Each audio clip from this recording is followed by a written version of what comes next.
All right, guys, Ebushia, finally, Nana Kwame Bediakon, aka Cheddar, at us in about Abakada. No, he's the man behind the marks at us now. There are more controversies in Osino.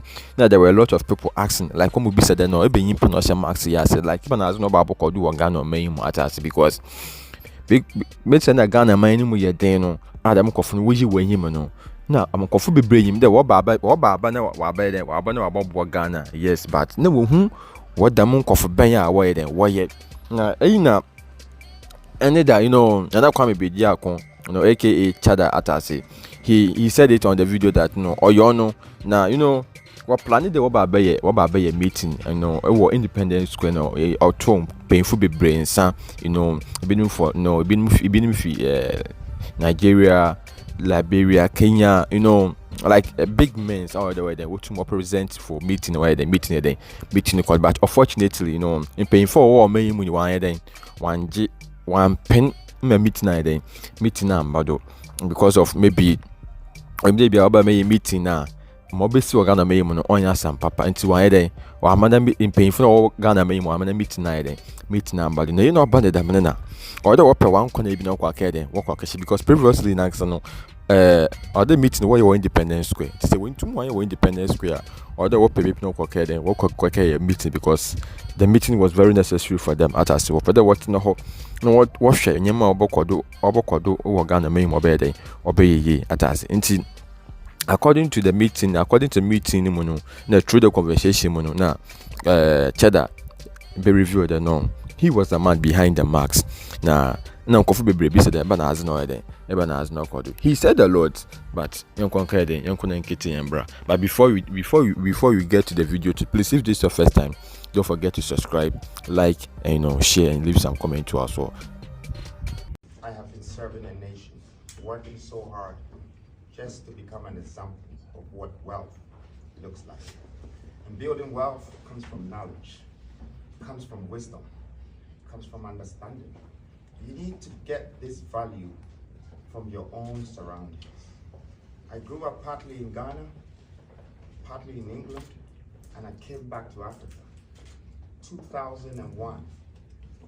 Unlike Martin Luther, I did not have a dream, I had a vision. I started watching the youth and the streets and the roads, the rules and the regulations, the conditions and the constitutions that is stipulated and embedded on us as Africans. I had to walk on a different path, and I was alone. My investment on the roads became a landmark. And whatever I invested on this landmark is a footprint. I am here for a legacy. I am part of your historians. That I know many people want to see the true side of me.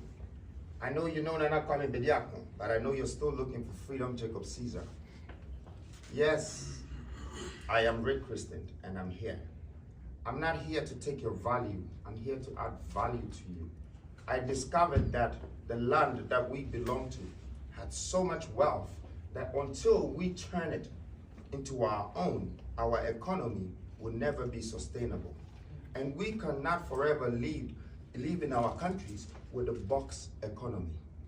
I needed to create a middle income economy without being a part of the government. Why so? Because I believe it's part of my responsibility. I took a different path. My movements, my foundation, my groups, and all of this have acquired some wealth. But the wealth that I reimbursed back into society, it has become a part of my mission to make this change. I believe that I belong to Africa. I am a son of this soil, and I can add value to humanity. And I came here to do that. I came here to add value to this world and to nature. I am not going to live here without God even being proud of me. And when I'm not here also, I want you to remember that I came. And I want my absence to be felt. And for that reason, I know you're looking for the man. But the man in the mask is sitting in front of you. Hey!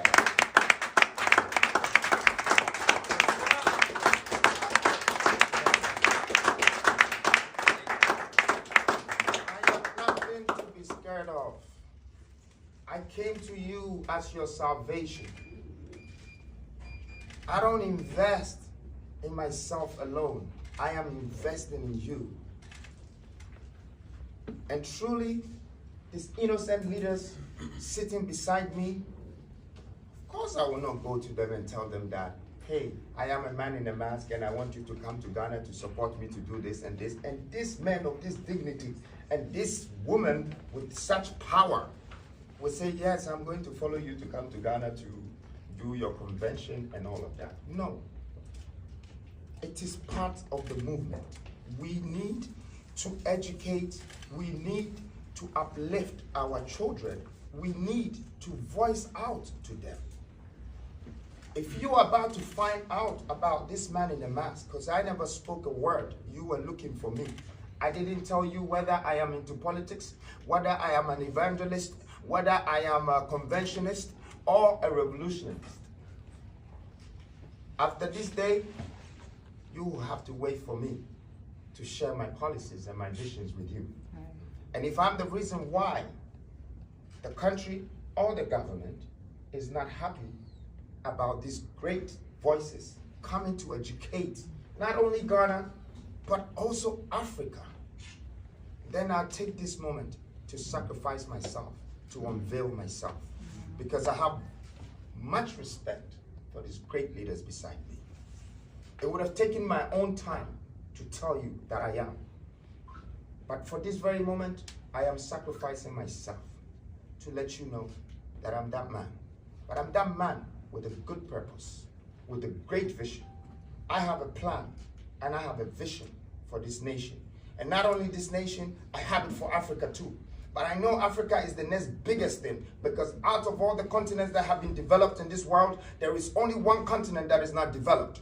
And I am sent to do that. I am not interested in people's positions.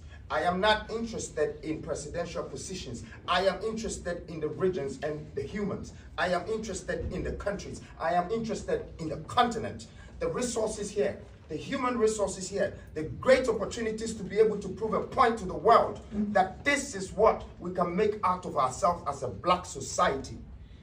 We have been doomed and disrespected, undervalued by everybody in the Western world. My pain is in my heart and I can't express it to you, so I let my actions speak for me. I want to thank you very much for this moment, and I want to thank its greatest leaders. Your voice will never leave us as Africans. And it's the beginning of a new Africa, a new nation, a new dawn, a new mindset. Everything is new. Thank you.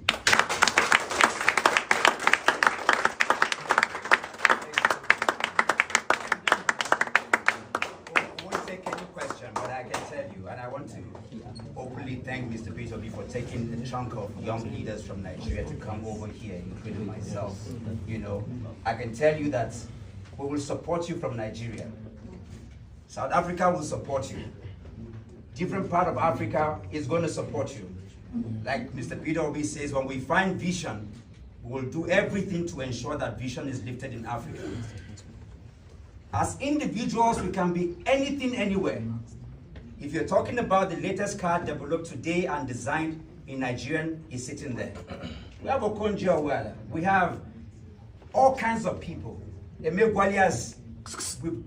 develop things that can help do anything. But the only reason keeping Africa down is that we don't have a power nation. The young man Maxwell from Zimbabwe, who created, I call it Max Energy because that's his name. They sent scientists from Europe, they came and validated, yet it's almost, England is what it is because of our scientists. Israel is what it is because of our scientists. Same with America. On the strength of this man's invention, Africa should be on, but on whose shoulder? Because Nigeria is groveling. There is no power nation on which these individuals are going to sit. I want to say to you, mentors, that we see as young people, I'm standing by him to say, we see that very clearly. We own the vision. And upon this foundation, Africa will be built. Rise to your